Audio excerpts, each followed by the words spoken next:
I've spent the day being auntie, yesterday and today being auntie, so that was really fun. But I've had a lot of thoughts, and I wanted to share them because I think they're really important, especially coming from somebody like me.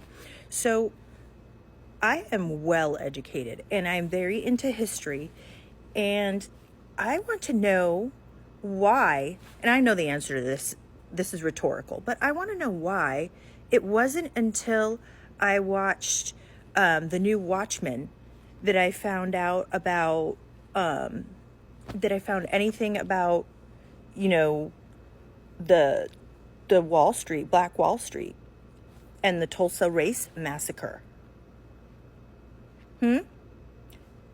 How about also learning about Lake Lanier and what was done to the community there?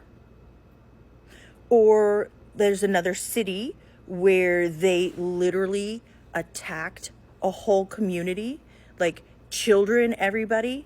And that was not even that long ago. Why?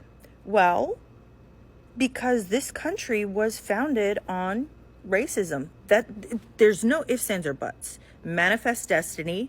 That is a conqueror's way to justify taking everything over. And we know when people are in charge and they win, they get to write the narrative and they get to take away other people's stories. And remember, people who were enslaved at that time, they were not given access to reading and writing.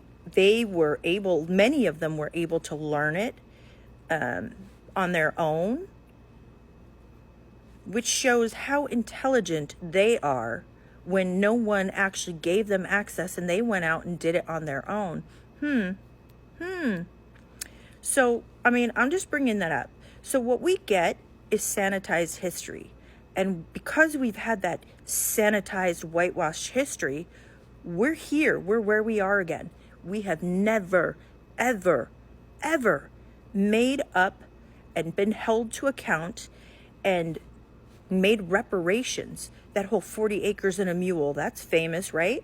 And why is it famous? Because if they were given land, they were given the yucky land, right? And then it ended up being taken away from them. It kind of, and it blows my mind. So here's another piece of this. Psychologically, imagine when you're in a community that has constantly been told over and over, you're the problem, despite knowing that you were abused, you were harmed, you were damaged, like bad things were done to you, right? What do you think is going to happen? It's just, until we face the consequences, like face it head on and actually deal with it, not make like nice little deals. Hearing about, I heard the stories of Abe Lincoln and thought, wow, he's awesome. No, there's a lot that we didn't even learn about, that the Union soldiers actually pew-pewed. They held black slaves or freed slaves even, and they pew-pewed them right after because they didn't want to deal with them. These are things that happened. So yeah, we have to face the good and the bad. We have to. Otherwise, we're not going to move forward and heal. And we're going to continue doing these things. I'm going to also bring this up.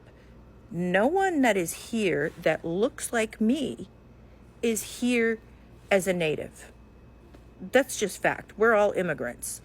And I've always said, I know my family immigrated here. And when people immigrate, they generally are looking for a better life. So get off your high horse. Start unpacking your own internalized racism. Start actually learning real history, all of it. Because once you do, then you can't unsee it. Like once you see it, you cannot unsee it.